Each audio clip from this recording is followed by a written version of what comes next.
They laughed when he bought the infertile widow. But the Mafia boss had shocking plans.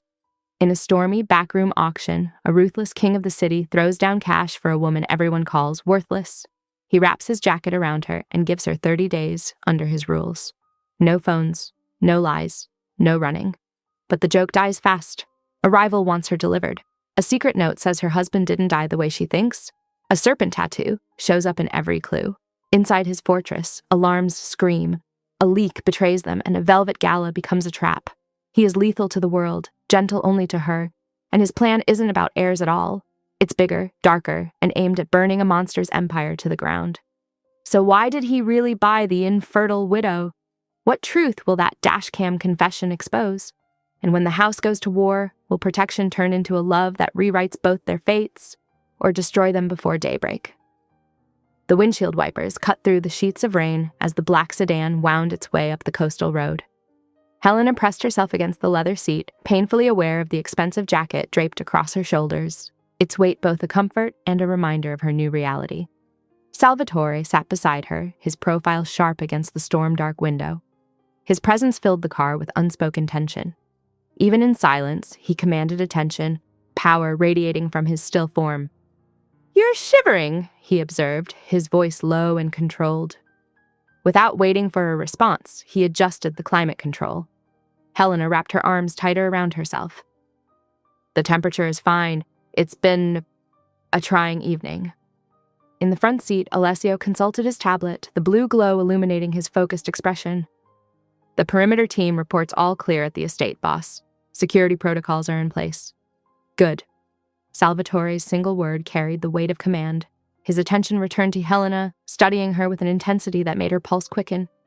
"You have questions." It wasn't a question. Helena met his gaze directly, refusing to show fear despite the trembling in her hands. "Several dozen, actually, starting with why a man like you would intervene in a debt collection." "A man like me?" A hint of amusement colored his tone. "Don't play coy, Mr. Rinaldi. Your reputation precedes you." Bruno's quiet chuckle from the driver's seat broke the tension. "She's got spirit, boss." "Indeed." Salvatore shifted slightly, his shoulder brushing hers. "That debt collector's operation has been undermining legitimate businesses in my territory. Your situation provided an opportunity. To what end? That remains to be seen." His eyes flickered to the rearview mirror. "Bruno." The bodyguard nodded, making a sudden turn onto a narrow side road.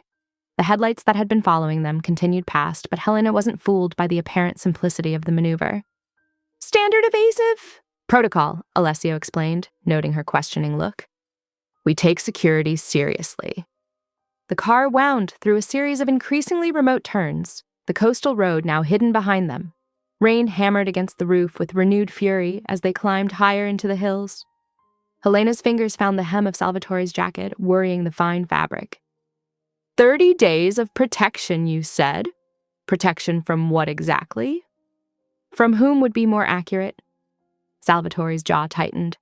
The man who sought to acquire your debt has a particular interest in using people's vulnerabilities against them. Your late husband's gambling habits made you an attractive target. The mention of her husband sent a chill through Helena that had nothing to do with the storm. "You know about Thomas?" "I know enough." His tone suggested he knew far more than enough. "Your research position at the university, your volunteer work at the library, the medical conditions that led to your inability to have children, the mounting debts that appeared after your husband's death." Helena stiffened. "You've been investigating me." "I investigate everything that enters my sphere of influence." He turned to face her fully. "Does that disturb you?" "Less than being referred to as everything rather than everyone," she replied dryly. A genuine smile flickered across his face, there and gone like lightning. "Point taken, Ms. Ward." The car slowed as they approached an imposing gate set into a high stone wall. Security cameras tracked their approach, and Helena caught glimpses of armed guards in the shadows beyond the fence. "Welcome to Villa Rinaldi," Salvatore said as the gates swung open. "You're home for the next month." The drive curved through manicured grounds, barely visible through the storm, before revealing a sprawling Mediterranean-style mansion. Lights blazed from dozens of windows, creating warm squares of gold in the darkness. Bruno pulled the car under a covered portico where more guards waited with umbrellas. Alessio was already out of the car, conferring with the security team in low tones. Before Helena could reach for the door handle, Salvatore's hand covered hers. "A moment, please." She turned to find his face closer than expected, his eyes intent on hers. This close, she could see flecks of gold in his dark irises. "The next 30 days will have rules, as I mentioned. They exist for your safety and my peace of mind. Break them and our arrangement ends, along with my protection. Do you understand?" "I understand that you're asking me to trust you blindly while offering very little trust in return," Helena said carefully. His lips curved slightly. "Trust is earned, Ms. Ward. We both know that. But I give you my word. You will be safe here, as long as you follow the rules." "And after the 30 days? "That depends entirely on what we learn about each other in that time." He released her hand and opened his door, stepping out into the sheltered portico. Bruno appeared at Helena's door with an umbrella, though it was hardly needed under the cover. As she emerged from the car, still wrapped in Salvatore's jacket, she took in the scale of the estate. Everything spoke of old money and older power, from the hand-carved doors to the subtle presence of armed security. Salvatore appeared at her side, close enough that she could feel the heat radiating from his body. "Shall we begin?" Looking up at the mansion that would be her gilded cage for the next month, Helena squared her shoulders. "Lead the way, Mr. Rinaldi." Thunder rolled overhead as they climbed the steps to the entrance, the storm a fitting backdrop to the beginning of their arrangement. Whatever game Salvatore was playing, Helena was determined to learn the rules, and then decide whether to follow or break them. The iron gates clanged shut behind them with finality. Helena watched through rain-streaked windows as the security team dispersed into the darkness, their movements precise and practiced. Inside the mansion, warmth enveloped her like a physical presence.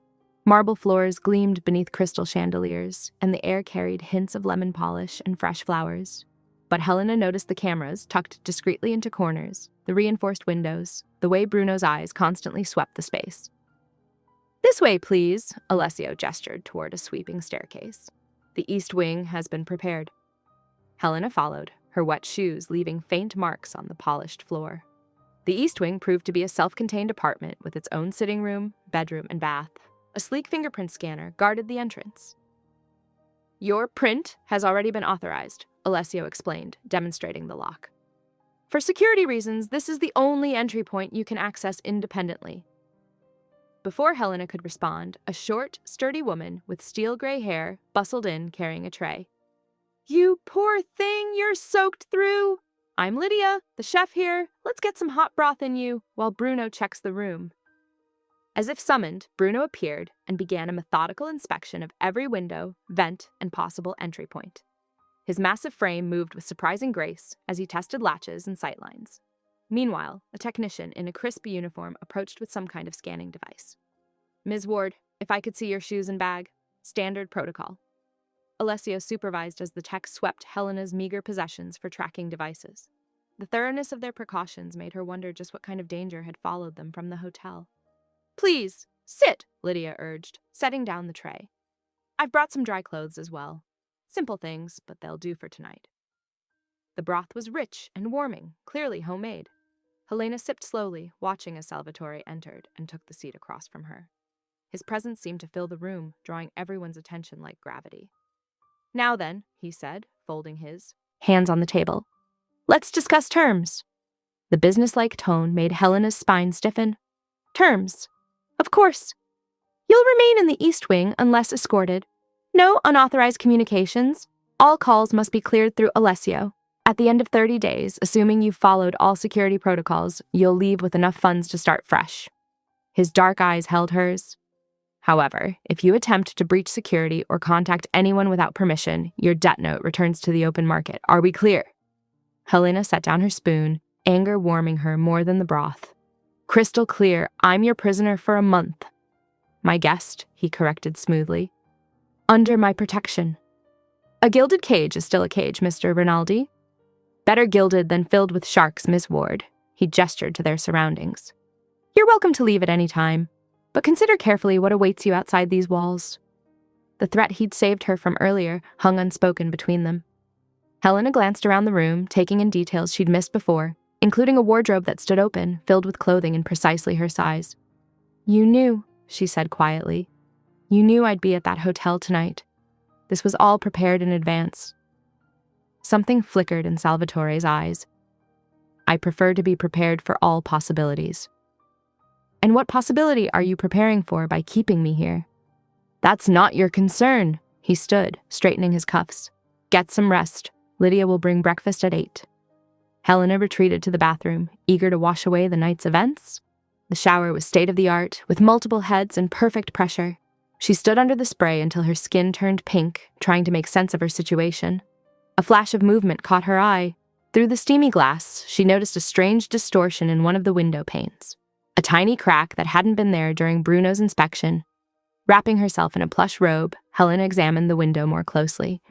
The crack formed a perfect circle, as if something had pressed against the glass from outside. She opened the bathroom door. Mr. Cade, could you look at something? Bruno appeared instantly, his expression sharpening as she pointed out the crack.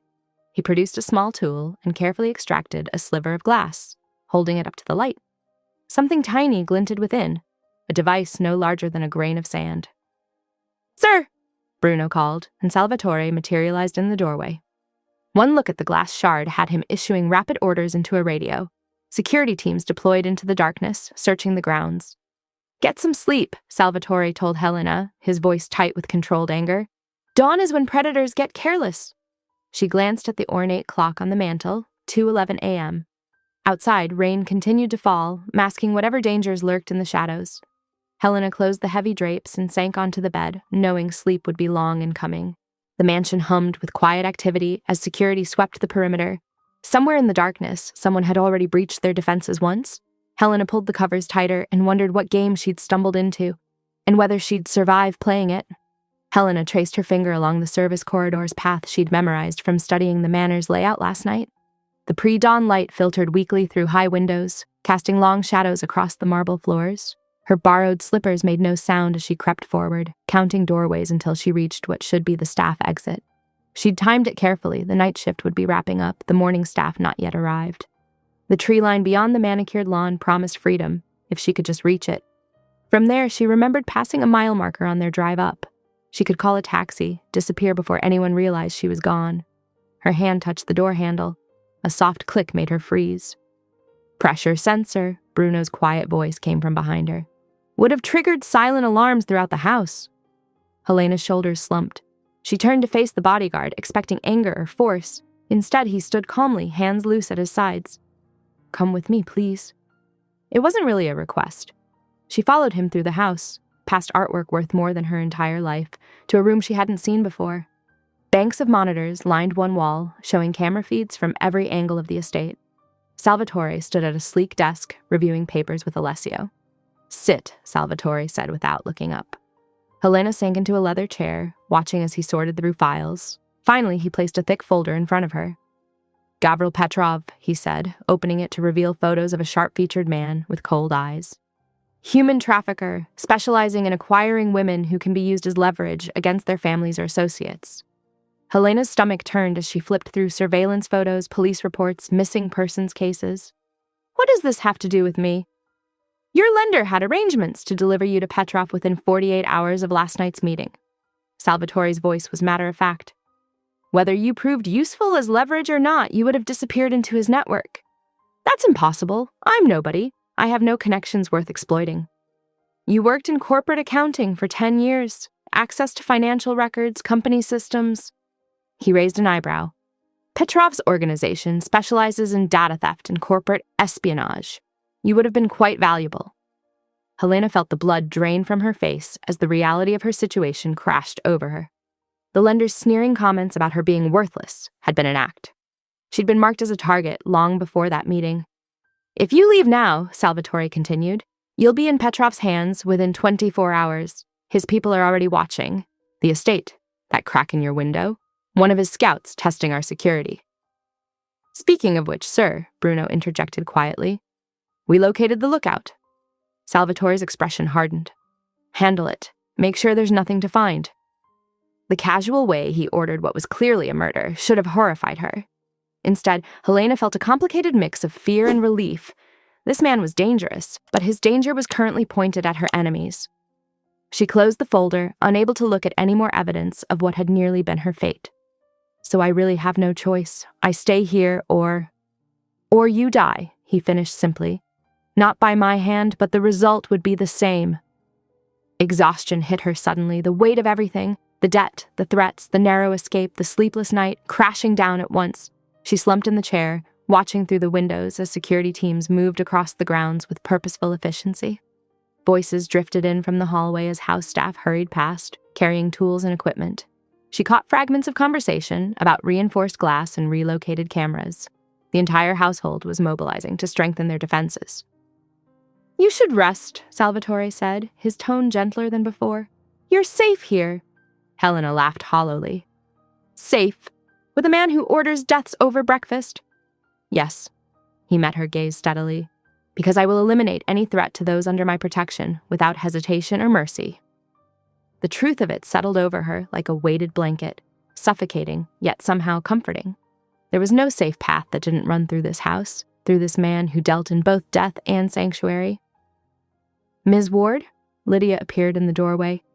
Breakfast is ready in the morning room. Helena looked down at her borrowed clothes, soft pants and a sweater that probably cost more than her monthly salary. Everything about this place, from the security to the service to the clothing, was a gilded reminder of her captivity. I'm not hungry, she said automatically. You'll eat, Salvatore replied, brooking no argument. You need your strength. As Bruno escorted her to breakfast, Helena caught glimpses of the house's transformation. Workers replaced window panes with thicker glass. Technicians adjusted camera angles. Guards patrolled with increased vigilance. The estate was becoming a fortress, with her at its center. The morning room offered a stunning view of the coast, but Helena barely noticed it. Her mind raced with everything she'd learned, everything she'd feared. She picked up perfectly prepared eggs and fresh fruit, each bite tasting like ash. This was her new reality, trapped between a ruthless protector and an equally ruthless hunter. The choice had been made for her, long before she'd known there were sides to choose from. Outside, the sun climbed higher, burning away the morning mist. Another day in her 30-day sentence was beginning, and with it, the slow establishment of what would become her carefully restricted routine. Helena followed Bruno through the winding corridors of the estate, her borrowed flats silent on marble floors. Every window offered a different view of manicured grounds and distant ocean, but the beauty felt like an illusion, hiding steel and secrets. In the kitchen, Lydia worked with efficient grace, the scent of fresh bread and herbs filling the air. Sit, she commanded, setting down a steaming mug of tea. You look like you haven't eaten properly in months. I'm fine, Helena started, but Lydia's stern look silenced her protests. In this house, we don't lie to each other, the chef said firmly, sliding a plate of still warm scones across the counter. Not even small lies. As Helena ate, she watched the kitchen's steady rhythm. Staff moved with purpose, everyone knowing their role. Alessio appeared briefly, his tablet never far from hand, pausing only to murmur something to Bruno before vanishing again. He catalogs everything, Lydia explained, noting Helena's observation. Every delivery, every visitor, every change in routine. Nothing escapes his notice. Does anything escape anyone's notice here? Helena asked. Lydia's smile was knowing. That's how we keep everyone safe. After breakfast, Bruno led her on a familiarization tour, carefully mapped routes she was permitted to walk, security protocols she needed to learn. The estate was a maze of wings and levels, each area marked by subtle indicators of access levels. Near the greenhouse, movement caught her eye. Through rain-streaked glass, she saw Salvatore kneeling beside a cluster of potted herbs. A scraggly gray cat limped toward him, and Helena watched, transfixed, as those deadly hands gently offered food to the stray. The cat pressed against his leg, purring, while he examined its injured paw with careful attention. The tenderness of the moment shattered 2 hours later. Helena was passing the garage when she heard the sharp crack of breaking bone, followed by a strangled cry. She froze as Salvatore's voice cut through the air, cold as Arctic wind. Check everything twice, they said, yet you missed this. A small device clattered across concrete. A tracker steps from her door, sloppy. The courier's face was gray with pain, his wrist bent at an unnatural angle. I swear! Get him out, Salvatore ordered, and Bruno appeared as if summoned, efficiently removing the problem. Helena backed away, her heart pounding. The man who fed injured cats and the one who broke bones with casual efficiency were the same person. The contradiction made her head spin. That evening, she retreated to her room early, needing space to process everything she'd seen. The suite was lovely, all cream and silver, with ocean-facing windows and a sitting area larger than her old apartment. But the luxury felt like gilding on a cage. She was staring at the ceiling when something rustled near her door. An envelope had been slipped underneath, plain white with no markings. Inside was a single photograph, James, her late husband, leaving a building she didn't recognize. The timestamp showed 3 days before his accident. Below the image, in precise handwriting, "He didn't die the way you think." Her hands shook as she studied the photo. James looked nervous, checking over his shoulder as he hurried down unfamiliar steps. What had he been doing there? What had really happened that day? She found Salvatore in his study, the photo crumpling in her grip. "What is this?" He didn't seem surprised to see it. "Part of an ongoing investigation." "Into what?" "Your husband's death. The circumstances around your debt. Connections we're still mapping." His eyes held knowledge he wasn't sharing. "There are questions that need answers." "What questions? What do you know?" Her voice cracked. "Please, I need to understand." "Not yet." His tone was final. "When we have proof, not just suspicions, you'll know everything. Until then, it's safer if you don't." Helena wanted to argue, to demand answers, but the steel in his expression stopped her. Whatever he knew or suspected, he wouldn't share until he was ready. She returned to her room, the photo burning in her pocket. The storm that had followed them to the estate was finally easing, rain falling in gentle waves rather than angry sheets. She curled into the window seat, pressing her forehead against cool glass. The house slowly settled into night rhythms. Lights dimmed in distant wings, security patrols moved in measured patterns across the grounds. In the greenhouse, the gray cat slept in a nest of empty pots, safe from the rain. Helena traced James's face in the photo, remembering how he'd kissed her goodbye that morning, promising to be home early. Instead, police had appeared at her door with news of a tragic accident. Now she wondered if anything about that day had been what it seemed. The clock ticked toward midnight, but sleep felt impossible. Too many questions crowded her mind. What had James been involved in? How had Salvatore connected it to her situation? What game was she caught in the middle of? Through the glass, she watched guards change shifts, their movements precise and practiced. Somewhere in the house, Salvatore was probably still working, piecing together whatever puzzle had led him to buy her debt and bring her here. Alessio would be updating his endless logs, noting every detail of the day. Bruno would be checking locks and sensors, ensuring their fortress remained secure. And she sat here, holding a photo that proved her entire world might have been built on lies. The rain whispered against the windows, a steady rhythm that matched her heartbeat. As midnight approached, the storm gradually faded to a gentle patter, like nature itself was settling in for the deep hours ahead. Helena woke before dawn, the photograph burning questions into her mind. She didn't bother changing out of her borrowed silk pajamas before marching to Salvatore's study. The manor was quiet except for the distant sound of security patrols changing shifts. She found him already at his desk, reading reports in the dim light of a vintage lamp. He didn't look surprised to see her. "We need to talk about this." She placed the photograph on his desk. "Now." Salvatore set aside his papers, giving her his full attention. "I expected you earlier. How long have you been investigating my husband?" 6 months. He opened a drawer and withdrew a thick file labeled Ward. "It started with tracking Petrov's money laundering network. Your husband's debts kept intersecting with their shell companies." Helena's fingers curled into fists. "So you what? Decided to buy me to get to Petrov?" "Partially." His honesty was sharp as a blade.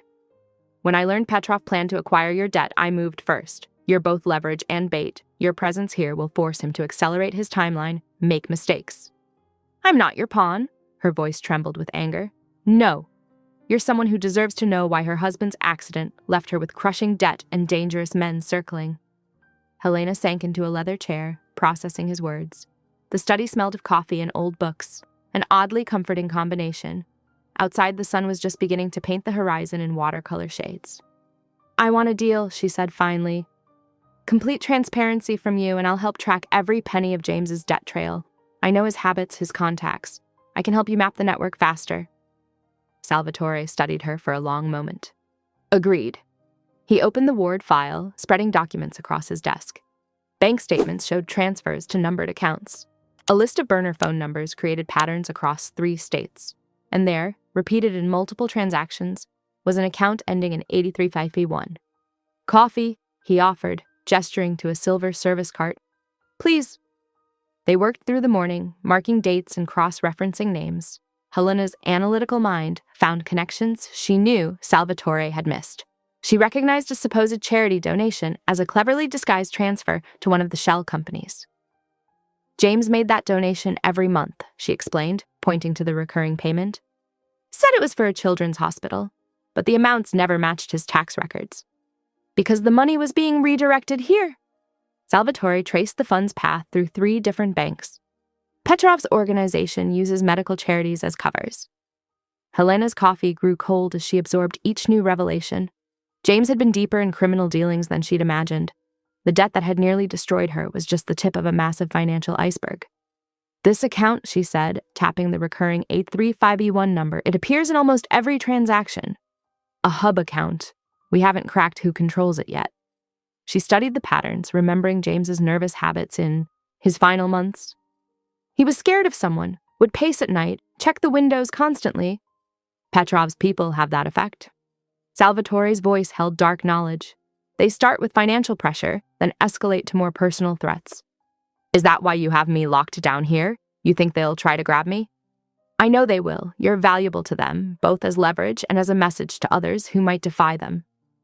Helena shivered, despite the morning warmth.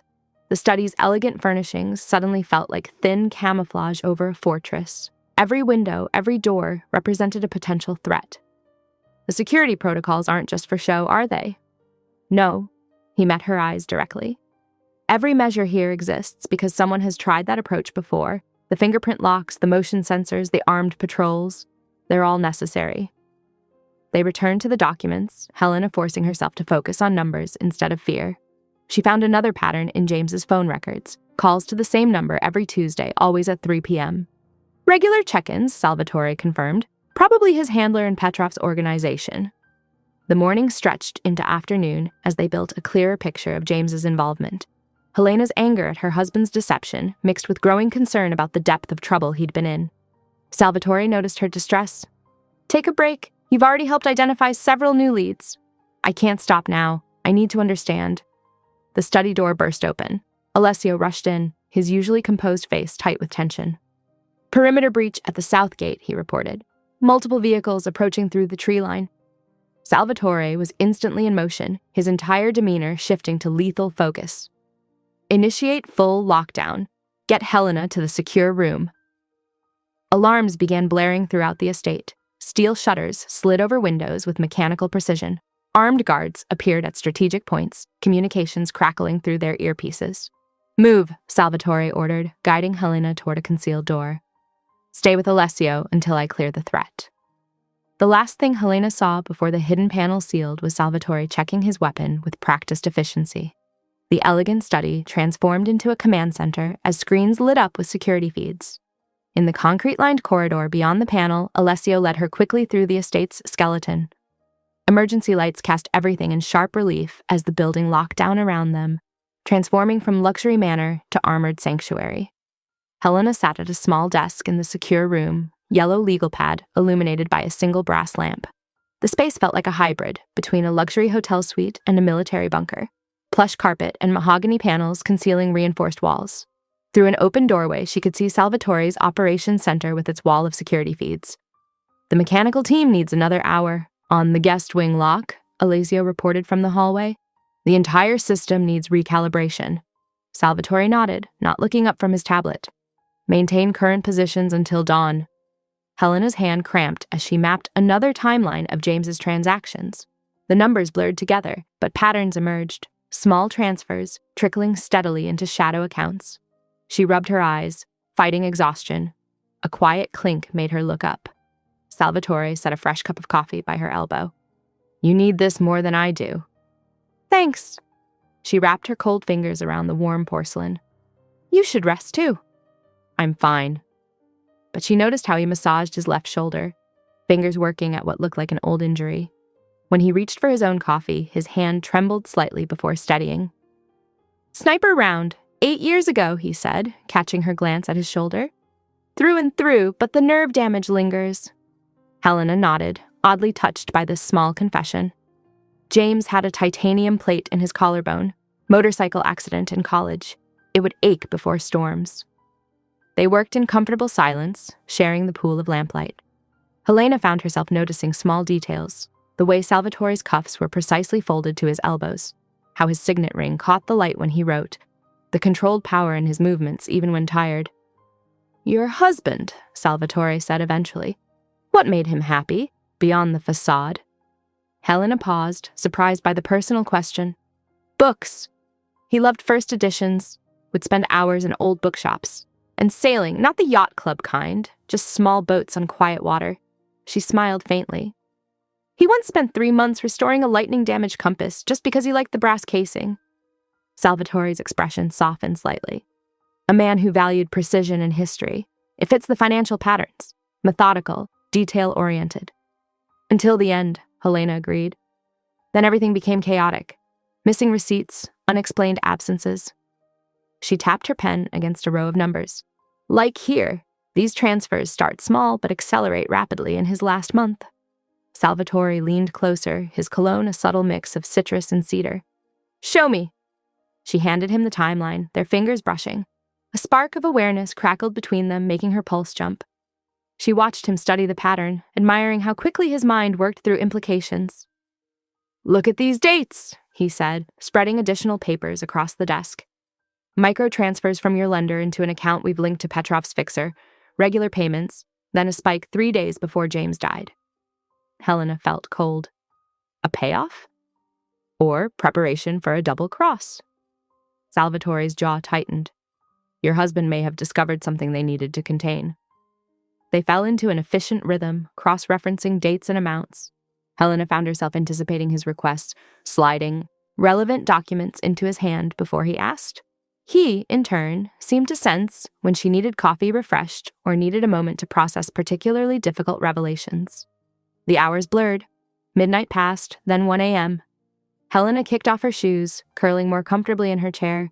Salvatore loosened his tie, the small gesture somehow more intimate than if he'd removed it entirely. James used to work late like this, she said softly. I'd bring him tea, watch him lose himself in spreadsheets and market reports. He had this way of clicking his teeth together when he was really focused. And you? What gives you away when you're deeply invested in something? She smiled. I twist my hair around my finger. Old habit from graduate school. As if on cue, she realized she was doing exactly that. Salvatore's eyes warmed with amusement, making her stomach flutter. They returned to work, but something had shifted. The air felt charged with unspoken possibilities. Every accidental touch, every shared glance carried weight. Helena found herself hyper-aware of his presence, the sound of his breathing, the subtle shifts of his body, the way he commanded space without trying. At 3 a.m., she stretched, rolling her neck to ease the tension. The payment patterns change here. See how the amounts double, but the frequency drops? Salvatore moved behind her chair, leaning down to study the numbers. His proximity sent electricity dancing across her skin. Classic consolidation pattern. They were closing accounts, cleaning trails. But why? What were they hiding? Before he could answer, Bruno's voice crackled through the radio on Salvatore's belt. Movement at the southwest corner. 2 heat signatures near the garage. Salvatore straightened, instantly alert. Status. Holding position. Waiting for visual confirmation. Helena felt the shift in energy, from intellectual partnership to strategic command. Salvatore moved to the operations center, scanning feeds with practiced efficiency. She followed, drawn into his orbit. Second team in position, Bruno reported. No weapon signatures yet. They stood together in the blue glow of security monitors, watching shadows move through the estate's grounds. Helena was acutely aware of how close Salvatore stood, his presence both protective and thrilling. The quiet chime of a perimeter sensor broke the tension. 4:20 a.m. glowed on the digital display as Bruno's voice cut through the silence. Contact, west fence breach. The first shots came without warning, glass shattered somewhere in the east wing, followed by the distinctive pop of suppressed weapons. Salvatore moved with lethal grace, pulling Helena behind a steel-reinforced counter even as Bruno's voice crackled through the radio, confirming multiple breaches. Stay low, Salvatore ordered, his body angled to shield her. When I move, you move, understand?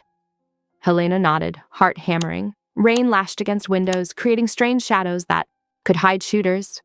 Through the chaos, she marveled at Salvatore's efficiency. No wasted motion, no hesitation.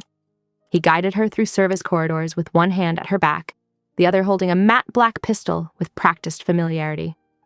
3 down in the garage, Bruno reported, moving to intercept a second team near the greenhouse. Salvatore pressed Helena into an alcove as footsteps thundered above. Status on the east perimeter? Contained. Alessio's voice was clinical through the radio. 2 neutralized, 1 running south. A figure darted past a window. Salvatore fired twice, controlled, precise shots that dropped the shadow without ceremony. Helena flinched at the sound, but kept her eyes open, watching how he moved to cover her from new angles. Kitchen route, he murmured. Stay in my shadow. They advanced through darkness, broken by occasional muzzle flashes outside. Helena matched his pace, noting how he checked corners and doorways with practiced sweeps. When gunfire erupted in the courtyard, he pressed her against a wall, his body a human shield. Second team falling back, Bruno reported. Permission to pursue? Negative. Hold position. Salvatore's voice remained eerily calm. They're testing responses, not committing fully.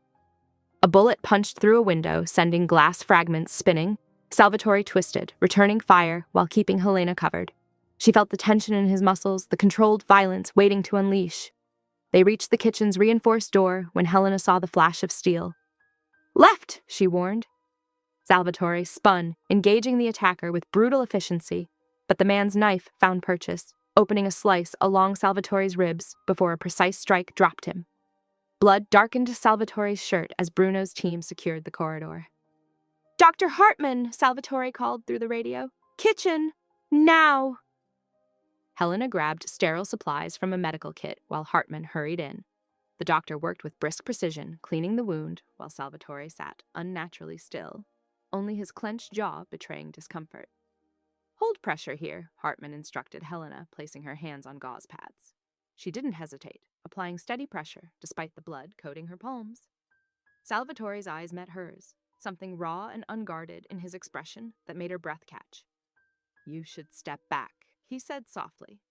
Let Hartman work. I'm staying. Her voice left no room for argument. A ghost of a smile touched his lips. The look he gave her said everything that protocol and position wouldn't allow in words. Gratitude, admiration, and something deeper that made her pulse quicken.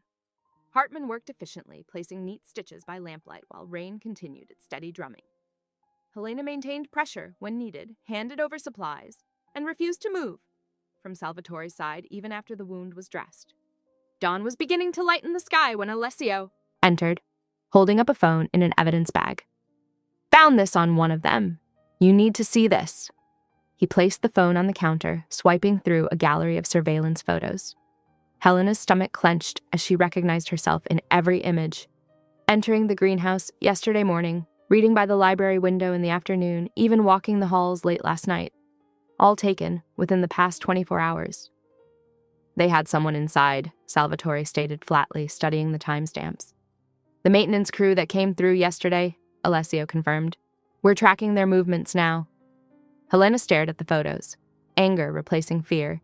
These people had invaded not just the house, but her privacy, treating her like prey to be stalked. She thought of James, of patterns that suggested his death wasn't an accident, of Petrov's network reaching through lives like poison.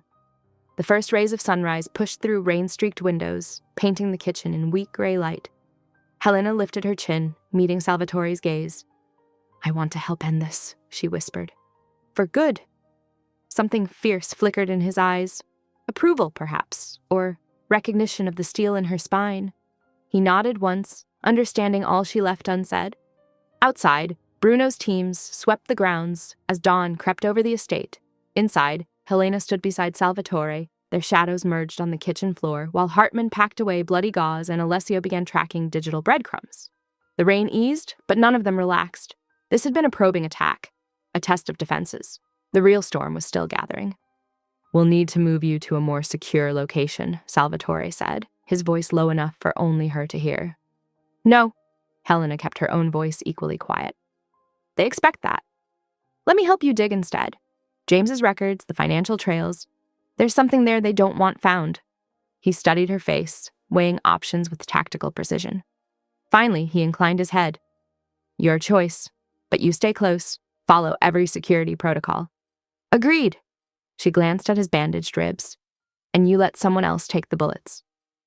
That earned her another ghost of a smile, one that sparked heat in her chest despite the morning's violence.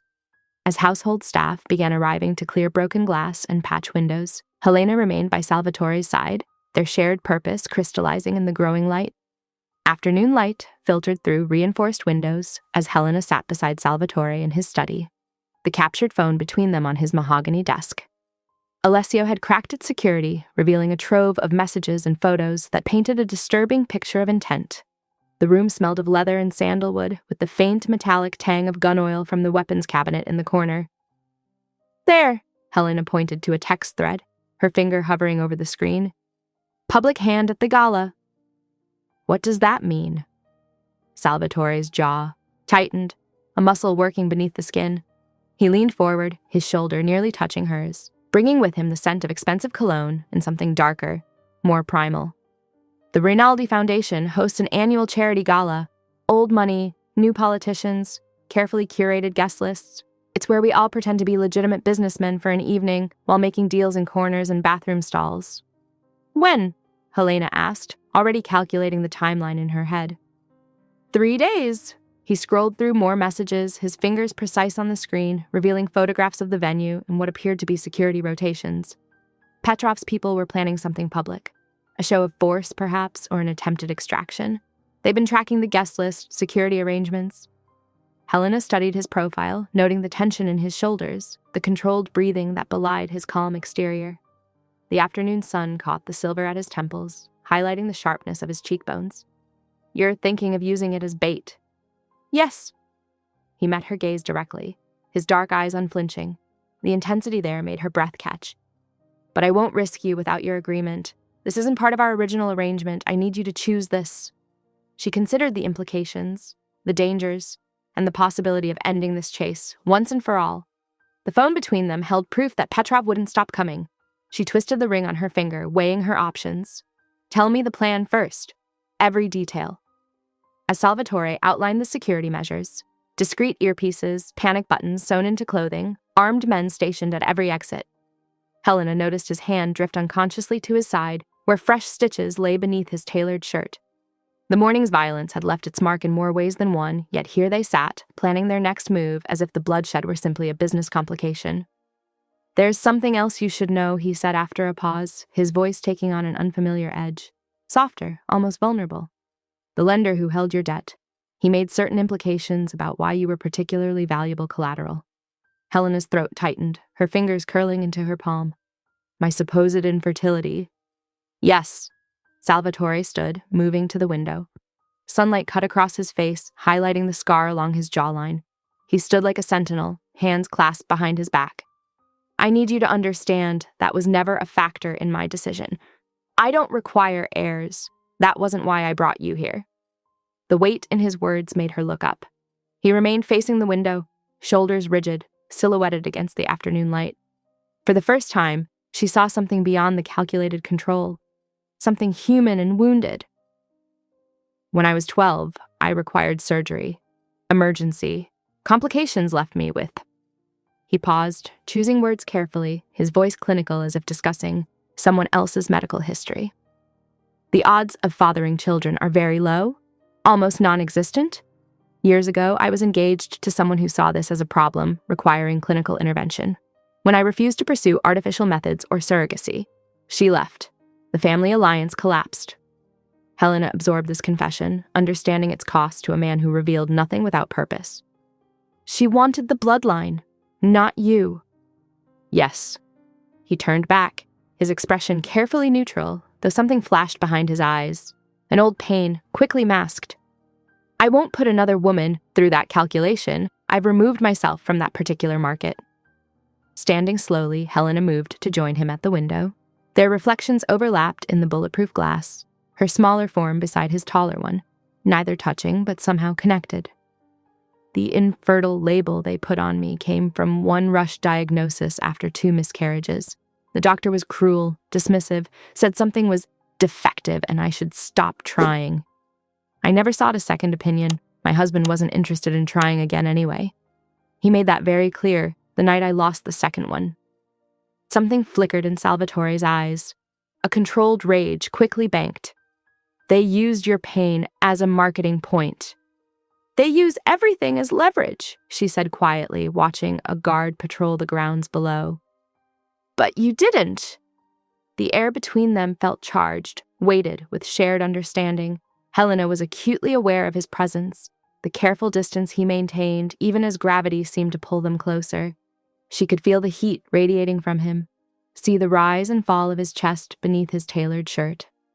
I bought your debt to protect you from Petrov, he said softly, his voice dropping to a tone she hadn't heard before. Nothing more. I know. She met his gaze, refusing to look away from what she found there. But you've given me more than protection. You've given me truth. That's rarer than safety in my experience. A knock interrupted the moment, 3 sharp raps that broke the spell between them. Lydia entered carrying a garment bag, her practical presence grounding the room. Time for the first fitting, if you're ready. We'll need to make sure everything's perfect before the gala. Helena nodded, gathering herself, aware of the flush in her cheeks. As she moved toward the door, Salvatore spoke again. Helena. She turned back, finding him still by the window, one hand braced against the frame. Thank you for staying this morning, during treatment. The memory of his blood on her hands, his steady gaze as she refused to leave, his fingers briefly squeezing hers as the needle went in. It all hung between them, unspoken but acknowledged. We're in this together now, she replied simply, whether by choice or circumstance. Lydia led her through the hallway to a private dressing room where a midnight blue gown awaited, draped carefully on a padded hanger. As the chef helped her into the dress, guiding the silk over her head with practiced hands, Helena noticed the strategic elements hidden in its elegant design. Easy movement, concealed pockets for small items, fabric that wouldn't rustle or catch, a hemline that allowed for swift steps. The boss was very specific about the requirements, Lydia commented, adjusting the fit at the waist with clever pins. Protection without sacrifice of grace? He said you needed to be able to move, to blend in, and to run if necessary. But he also wanted you to feel beautiful. He mentioned you'd been through enough indignities. Through the doorway, Helena could hear Alessio in the hall, running through security protocols with the team. Words like sightlines and extraction routes and contingency mixed with the rustle of silk as Lydia worked, a strange counterpoint of danger and beauty. The gown transformed her, Helena realized, studying her reflection in the full-length mirror. Not into someone else, but into a stronger version of herself. The fabric hugged her curves without restricting movement, the color bringing out the gold flecks in her eyes. The woman in the mirror looked elegant but unafraid, ready to face whatever came. She barely recognized herself, yet felt more herself than she had in years. Dusk painted the windows purple as Lydia made final adjustments, tucking and smoothing with practiced hands. In 3 days, Helena would walk into a gala on Salvatore's arm, playing her part in this dangerous game. But something had shifted between them in the quiet honesty of the afternoon. She wasn't just a chess piece anymore. She was a partner in this fight, with her own stake in its outcome. Beautiful, Lydia declared, stepping back to admire her work, genuine warmth in her eyes. Though you might want these. She handed Helena a pair of flat shoes concealed beneath the hem, elegant but practical. In case you need to run, the boss insisted, said you shouldn't have to choose between dignity and survival. Helena smiled, accepting them, running her finger along the reinforced sole. In the hallway, Alessio continued drilling the security team on emergency protocols, his voice crisp and authoritative. Soon she would join them to rehearse her role, memorize exits, learn recognition signals. But for now, she stood in the gathering darkness, feeling the weight of the gown and the lighter weight of truth shared, preparing herself for whatever the gala might bring. The phone, with its dangerous messages, lay back in Salvatore's study, but its contents had set events in motion that couldn't be stopped. In 3 days, they would face Petrov's people directly. Helena turned slowly, watching how the fabric caught the fading light. She was ready to be more than bait. She was ready to be the trap itself. The crystal chandeliers cast golden light across the ballroom, transforming the space into a glittering cage where predators wore designer suits and victims sparkled in diamonds. Helena stood at the top of the grand staircase, her fingers resting lightly on Salvatore's arm. The midnight blue of her gown caught the light, making her appear both ethereal and grounded. "Ready?" Salvatore murmured, his breath warm against her ear. She lifted her chin, shoulders straight. "Yes." They descended together, her steps measured and sure despite the watching eyes. She recognized faces from news headlines and police bulletins, all wearing practiced smiles that didn't reach their eyes. Bruno shadowed them at a discreet distance, his watchful presence a reminder of the danger lurking beneath the classical music and champagne. "Salvatore, darling." A willowy woman in crimson silk approached, her smile sharp as a blade. "Won't you introduce us properly?" "Bianca Moretti," Salvatore said smoothly. "Meet Helena Ward." Bianca's perfectly manicured hand extended. "The mysterious new addition. How fascinating." Helena accepted the handshake, noting the calculating intelligence behind Bianca's society smile. The woman's grip lingered a fraction longer than necessary. "Such a tragedy about your husband," Bianca said, her voice pitched for privacy. "Did they ever determine the cause of the crash?" "No," Helena replied evenly, though her heart quickened. Bianca sipped her champagne, gaze sweeping the room. 10 minutes is such a long time to wait for help, isn't it? Especially with someone watching." Helena's fingers tightened imperceptibly on Salvatore's arm. "I'm sorry." "Oh, just something I heard." Bianca's eyes flickered to someone across the room. The first responder, or should I say the first arrival, had such distinctive ink. A serpent on the right wrist, if I recall correctly. The orchestra swelled, covering Helena's sharp intake of breath. Across the room, Bruno gave a subtle nod, confirmation that matched their intel on Petrov's second-in-command. "How kind of you to share that detail," Salvatore said, his tone pleasant but weighted. Bianca's smile widened fractionally. "Information is currency, darling, and I always pay my debts." She glided away, leaving Helena standing straighter than ever, though tremors threatened to betray her composure. Her husband hadn't died on impact, as she'd been told. He'd suffered, watched, while someone with a serpent tattoo stood by. Salvatore guided her through a series of introductions, his hand steady at her back. She smiled and nodded, playing her role while her mind raced. Around them, the elite of both legitimate and criminal worlds mingled, trading pleasantries laced with threats. "Dance with me," Salvatore said softly as the orchestra began a waltz. He led her onto the floor, their bodies moving in perfect synchronization. Other couples gave them space, whether out of respect or fear. "You're shaking," he murmured against her temple. 10 minutes, she whispered back. They left him there for 10 minutes. His hand tightened at her waist. "We'll find out why." The dance ended, and Helena excused herself to powder her nose. In the shadowed corridor outside the ladies' room, she found Salvatore waiting. Their eyes met in the dim light, and something electric passed between them. Without words, they reached an understanding. They would follow this trail wherever it led, whatever the cost. Bruno materialized beside them. "The tattoo's confirmed. Dmitry Volkov, Petrov's enforcer." Helena's hands clenched into fists, hidden in the folds of her gown. "Why was he there that night?" "We'll find out," Salvatore promised, his voice hard with certainty. They returned to the ballroom, where the air felt thicker with secrets. Helena noticed Bianca watching them from across the room, her red dress a splash of blood among the muted evening wear. The hours stretched on, a parade of fake smiles and careful conversations. Helena maintained her composure, though inside she burned with questions. Why had Petrov's man been at the crash? What had they wanted from her husband? As midnight approached, Helena slipped away to a quiet alcove. She pulled out the burner phone Bruno had given her earlier and typed a message to the number Bianca had discreetly pressed into her palm during their handshake. "Ready to talk details." The response came quickly. "Smart girl." The orchestra's final notes faded into silence as guests began to depart. Helena watched them go, these beautiful, dangerous people in their formal wear, wondering how many other secrets they carried, how many other lives they'd destroyed. Salvatore appeared at her side, his presence both comforting and dangerous. Time to go. They walked out together, her head high, her steps steady. She was no longer just a widow being traded like currency. She was a woman with purpose, with allies, with the power to uncover truth.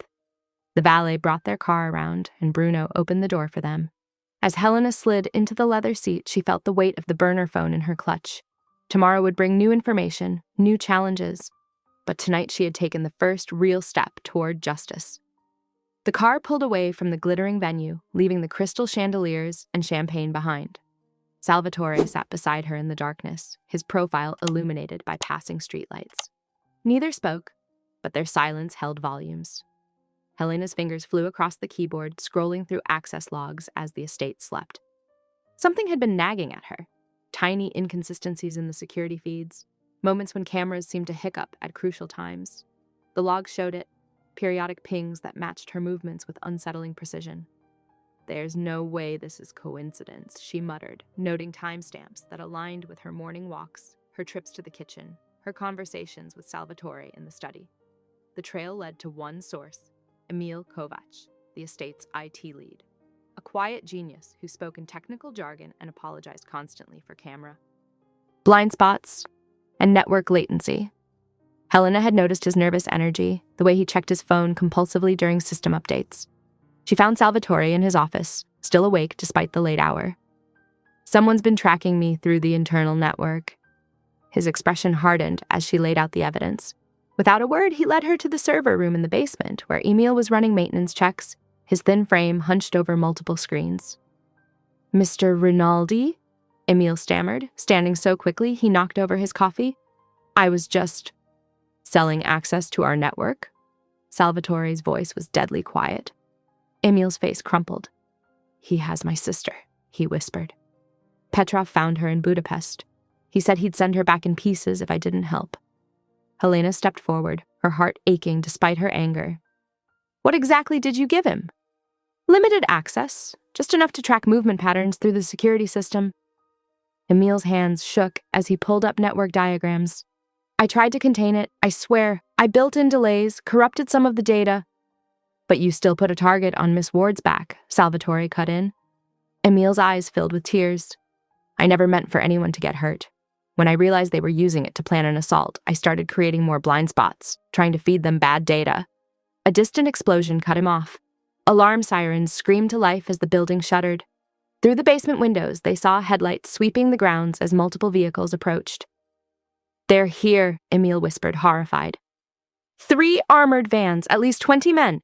They've been waiting for a gap in the patrol rotation." Salvatore moved with lethal efficiency, grabbing Emil's arm. But instead of the execution Helena half expected, he marched the technician to a reinforced storage room. "You'll be safer in here while we deal with this. We'll discuss your sister afterward." Emil's relief was palpable as the door locked. Helena caught Salvatore's eye, understanding the strategy in his mercy. A living asset was worth more than a dead traitor, especially one with inside knowledge of Petrov's network. The building rocked with another impact. Through the security feeds, they watched armored vans ram the main gate. Guards scrambled into defensive positions as gunfire erupted. "Bruno, status!" Salvatore barked into his radio. "They're hitting us from 3 sides," Bruno responded. "Professional team, military-grade weapons. They're trying to draw us thin." The lights flickered and died, replaced by the red glow of emergency power.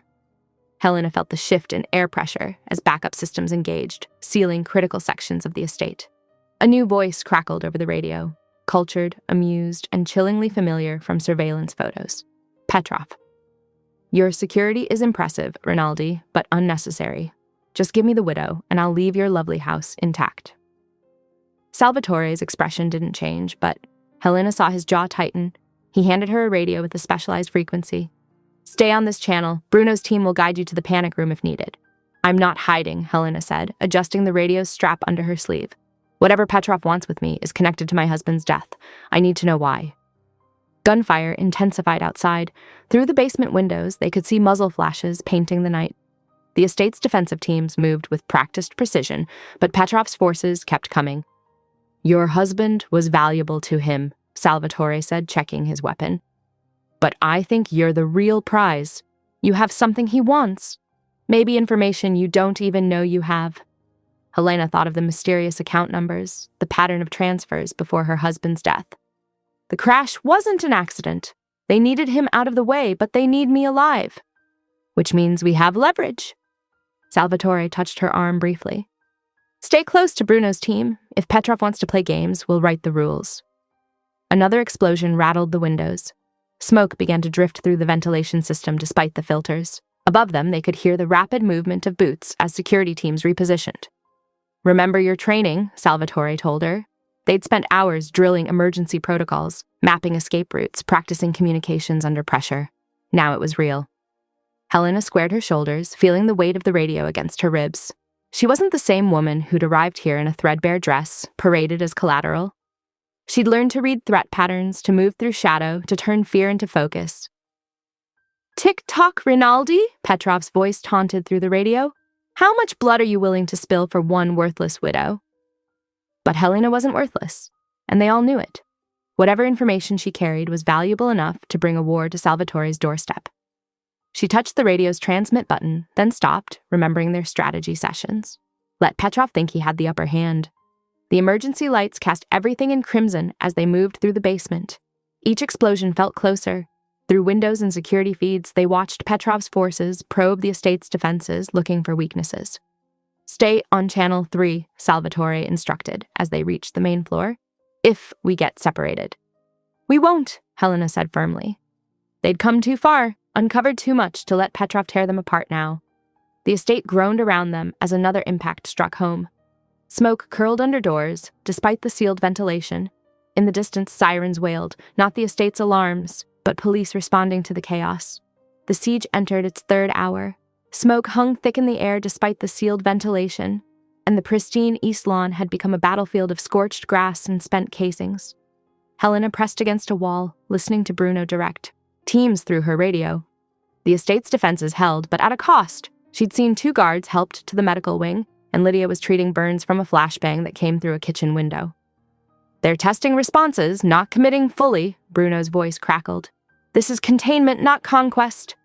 Helena's mind raced through the patterns they'd uncovered. The account transfers, the timing of her husband's death, the surveillance photos. She wasn't just leverage, she was bait. Every minute the siege continued put more people at risk. She remembered Bruno's first security tour when he'd shown her the maintenance tunnel. "Emergency exit," he'd said. "Last resort only, runs east under the tree line." At the time, she'd memorized it as a possible escape route. Now it offered a different kind of solution. The radio chatter continued as she slipped away from her assigned position. The tunnel entrance was hidden behind cleaning supplies in a basement storage room. The lock yielded to her fingerprint. They'd programmed her access that first night, trusting her with an escape she hadn't taken. The tunnel air was stale, thick with concrete dust. Her flashlight beam bounced off pipes and conduit. Water dripped somewhere ahead, marking time like a metronome. 50 yards, 100. The exit would be camouflaged by brush, but she'd studied the specs. She emerged into pre-dawn gray, dew soaking her pants as she crawled through wet leaves. Gunfire echoed from the main gate, drawing attention away from the tree line. She stood, hands raised. "I'm here," she called. "Helena Ward, I want to talk to Petrov." Movement rippled through the shadows. Armed men materialized, weapons trained on her chest. A tall figure approached, silver-haired, elegant in an expensive coat despite the hour. Petrov's smile was almost gentle. "Mrs. Ward, I've waited so long to meet you properly." "Show me the crash footage," she said. "I know you have it. Show me, or I walk back inside and you lose your chance." Petrov's smile widened. He gestured, and an aide brought forward a tablet. The video quality was sharp. "Dashboard camera," she noted absently. Her husband's car crumpled against the guardrail. A man approached the driver's side, serpent tattoo visible on his right wrist. Her husband's voice, weak but clear. "Tell Helena, the lender, he's working with them. The account, 835V1. She'll know." Motion blur, impact, silence. Helena's nails bit into her palms, but her voice stayed steady. "You needed him dead because he found your connection to the lender, but you need me alive because I might have access to whatever he hid." "Very good," Petrov said. "You're as clever as your reputation suggests. Perhaps we can—" Movement behind her. She turned to see Salvatore emerging from the tunnel, hands also raised. His expression was carved from stone, but his eyes met hers with absolute focus. "A trade," he said to Petrov. "Me for her. My operation is worth more than whatever the widow might know." Petrov's men shifted, weapons tracking the new threat. A red dot appeared on Helena's chest. "Sniper," she realized. Salvatore saw it too. He stepped forward, deliberately placing himself between Helena and the targeting laser. "You're right," Petrov said. "The mighty Salvatore Rinaldi is quite a prize." He produced handcuffs. "Hands behind your back, if you please." As Petrov's men moved to secure him, Salvatore leaned close to Helena. His breath brushed her ear. "Count 60, run left." The cuffs clicked shut. Helena's heart hammered as she began the count silently. 1, 2, 3. Petrov gestured to his men. "Take him to the vehicle. Mrs. Ward and I have matters to discuss." 4, 5, 6. Armed figures surrounded Salvatore, marching him toward an armored van. The sniper's laser disappeared. 7, 8, 9. More gunfire at the main gate, but it sounded different now. The pattern had changed. 10, 11, 12. Helena kept her hands raised, watching Salvatore being led away. His shoulders were relaxed, his stride unhurried. 13, 14, 15. Petrov turned back to her, triumph gleaming in his eyes. "Now then, about that account number." 16, 17, 18. The estate's floodlights flickered. Once, twice, 3 times. A signal. 19, 20, 21. Bruno's voice whispered in her hidden radio, "Hold position." The count continued in Helena's head as Petrov spoke about partnerships and arrangements. She watched Salvatore reach the van, noted how his escorts spaced themselves, saw the way he rolled his shoulders under the cuffs. The numbers ticked by. 35, 36, 37. Dawn was breaking over the trees. The smoke from the east lawn had begun to clear. 43, 44, 45. Petrov's phone buzzed. He checked it, frowning. "Excuse me a moment. 50, 51, 52. The estate's defensive fire had almost ceased. The sudden quiet felt like held breath. 56, 57, 58. Salvatore stood very still by the van, waiting. 59. Helena tensed, ready to move. 60. The instant Helena hit 60, she exploded into motion. Left, just as Salvatore said. Her feet found the path through muscle memory. He'd walked her through this drill a dozen times yesterday, each step precise. 3 strides to the maintenance door, her fingerprint on the pad. Green light. Click. Inside. "Executing Protocol 7, she whispered into her concealed radio. Her fingers flew over the control panel just inside, the sequence Salvatore had drilled into her. Red button, silver switch, black lever. The estate plunged into darkness. Alarms screamed to life, a cacophony designed to disorient. Emergency locks slammed down, trapping Petrov's men in pre-planned kill zones. Through her earpiece, Bruno's voice crackled. "East team moving! Stay low!" Gunfire erupted from multiple directions. Helena pressed against the wall, counting breaths like Salvatore taught her. 1, 2, 3, movement. She glimpsed Bruno's team sweeping in from the east lawn, their advance covered by the chaos. Alessio's voice cut through the radio static. "Target 2 secured. Emil's sister is safe." Relief flooded her, one innocent saved. But she had another mission. The serpent-tattooed killer would be with Petrov's inner circle, near the vans.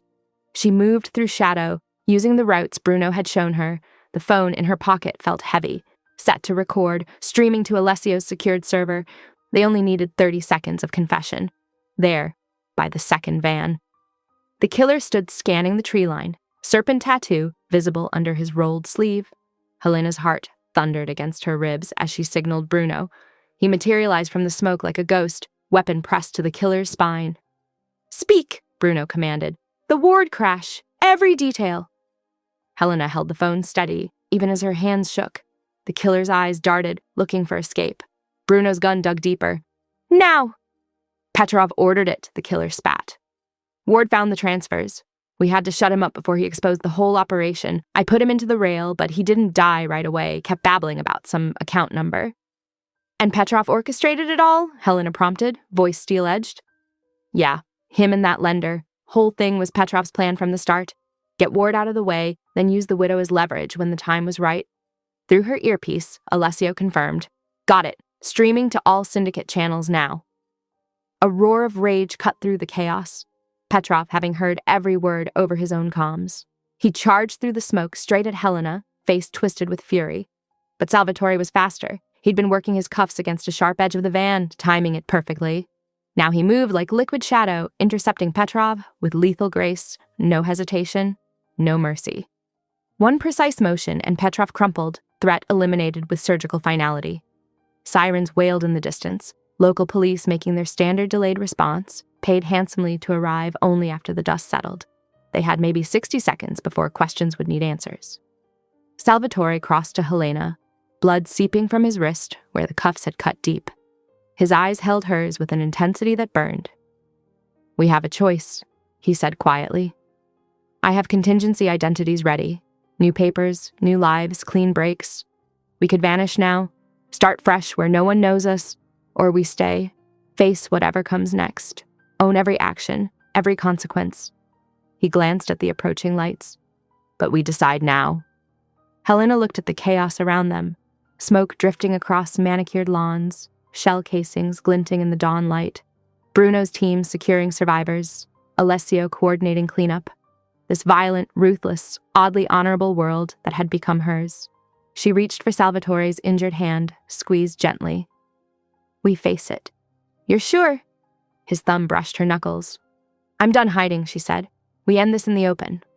Police lights painted the smoke red and blue, cars crunched up the gravel drive. Helena stood straighter, chin lifted. Salvatore's hand stayed in hers, warm and solid and real. Bruno approached, face impassive. "Cleanup crews are moving in. Emil's sister is secure at the secondary location. Alessio has the confession backed up on 3 separate servers." "And the syndicate channels?" Salvatore asked. "Blowing up. Petrov's allies are already distancing themselves. His empire won't survive the night." Helena watched dawn creep over the horizon, painting the sky in soft pink and gold that seemed absurdly gentle after such violence. But maybe that was fitting. Light always returned, no matter how dark the night. More vehicles approached, expensive cars this time. Other syndicate leaders coming to witness the aftermath, to realign allegiances in this new reality. "Ready?" Salvatore asked quietly. Helena squeezed his hand once more. "Ready." Together they turned to face the coming day. Neither hiding, neither running. Whatever came next, they would meet it head-on in the light. Bruno fell into step behind them, a solid wall of protection. Alessio's voice hummed through their earpieces, coordinating the shifting pieces of their world. And Helena felt something settle in her chest. Not peace exactly, but certainty. This was where she belonged. Not as a victim or a pawn, but as a partner. Equal. Chosen. The first syndicate car pulled up, gravel crunching under expensive tires. Helena lifted her chin. Let them see her standing tall beside Salvatore, unbroken and unafraid. Dawn broke fully over the estate, washing everything in clear morning light. No more shadows, no more hiding. Time to face the music. Dawn painted the estate in soft gold, washing away traces of the night's violence. Smoke wisped from scorched grass, the only remaining evidence of the siege. Inside the main house, phones buzzed constantly as syndicate channels lit up with Petrov's recorded confession. Helena stood at the study window, watching cleanup crews methodically restore order to the grounds. The morning felt surreal, peaceful despite everything that had happened. Behind her, Salvatore worked quietly at his desk, signing papers with measured precision. "It's done," he said finally, setting down his pen. "Come see." She crossed to his desk, curiosity mixing with lingering wariness. The past month had taught her to expect complications, hidden agendas, strings attached to every offer. "I need to show you something," Salvatore continued, pulling out a thick folder. "My actual plans, the ones I couldn't reveal until Petrov was dealt with." Helena tensed slightly. "Plans? Not what you're thinking." His eyes held hers steadily. "I never intended to use you as some kind of broodmare or trophy wife. That was never the goal." He opened the folder, spreading documents across the polished desk. Transfer papers, foundation articles, legal frameworks that made Helena's eyes widen as she read. "You're liquidating Petrov's seized assets," she said slowly. "Converting them into an arts foundation?" "In your name," Salvatore nodded. "Focused on restoration projects, cultural preservation, complete autonomy, and legal protection." Helena's fingers traced the foundation's mission statement. "This is extensive." "There's more." He slid another document forward. The original debt ledger that had brought her here. "This is now void, completely expunged." She stared at the paper that had once held her life hostage. Just like that. Just like that. His voice softened. "You're free, Helena. No obligations, no constraints, no expectations." She looked up sharply. "Then why all this?" She gestured at the foundation papers. "Because I want to offer you a choice." Salvatore stood, moving around the desk to face her directly. "Not based on debt or necessity or protection, based on partnership. Her heart stuttered as he took her hands in his. "Marry me," he said quietly. "Not for airs or appearances, for trust, for building something meaningful together." His thumb brushed her knuckles. "I am what I am, lethal when needed, ruthless with enemies, but gentle with you. Only you." Helena's breath caught. She looked down at their joined hands, then at the papers scattered across the desk, evidence of careful planning, of consideration for her autonomy, of trust freely given. "I have conditions," she said carefully. "Name them." "The Foundation needs to help people hurt by Petrov's network. Real help, not just window dressing." "Already arranged," he smiled slightly. "Bianca has a list of victims who will receive the first round of grants. Your signature is all we need." Helena nodded slowly. "And us? This partnership you're proposing?" "Equal footing. You'll have full access, full authority. Security protocols will shift to protect you as co-owner, not ward." His eyes held hers. "No more locked wings or restricted movement. This becomes your home too, completely." She studied him. This dangerous man who had bought her freedom with calculated violence and offered her power with gentle hands. "When?" "Today, if you want. The chapel is ready. Bruno and Lydia can witness." A small smile tugged at her lips. "You seem very confident in my answer." "Hopeful," he corrected. "Not confident." Helena reached for the pen on his desk, the same one that had just signed away her old chains. With deliberate care, she signed the foundation papers, claiming her new role. "Yes," she said simply. The ceremony was quiet, intimate, just as she wanted. Afternoon light streamed through stained glass, casting colored shadows across the chapel's stone floor. Lydia had woven white roses with sprigs of lavender, filling the air with sweet perfume that masked lingering traces of smoke. Bruno stood solid and watchful, but there was a hint of softness in his usually stoic expression as he witnessed their vows. Lydia wiped happy tears, muttering about dust in her eyes. Helena wore a simple cream dress, elegant but practical. No pretense, no artifice. Just like their vows. Straightforward promises of partnership, protection, trust, freely given and earned. As sunset approached, they took the coastal road, the same one that had brought Helena here that stormy night, now bathed in gentle twilight. But this time they drove in the opposite direction, heading to sign the public papers that would cement their partnership in the eyes of the world. "Having second thoughts?" Salvatore asked quietly as the car rounded a familiar bend. Helena watched the ocean sparkle in the fading light. "No," she said. "This feels right. All of it." His hand found hers, warm and solid. Behind them, Bruno drove with characteristic steadiness while Lydia hummed softly in the passenger seat. "Already planning tomorrow's breakfast menu." The foundation papers sat in Helena's lap, along with drafts of grant proposals for Petrov's victims. Not just compensation, but real chances at new beginnings. Education funds, business loans, fresh starts. She thought of that first night, huddled in Salvatore's jacket while rain hammered the car roof. How far they'd come from debt and desperation to this. Chosen partnership, shared purpose, strength built on trust rather than fear. The coastal road curved ahead, leading them toward their next chapter. Helena squeezed Salvatore's hand, feeling the future unfold before them like the darkening horizon, vast and full of possibility. This was no fairy tale ending. They were too practical for that. But it was real, solid, built on choice and respect and careful consideration of each other's wounds and hopes. The car carried them smoothly forward as the first stars appeared above the ocean. Tomorrow would bring its own challenges, but they would face them together, equals in all things, partners in truth.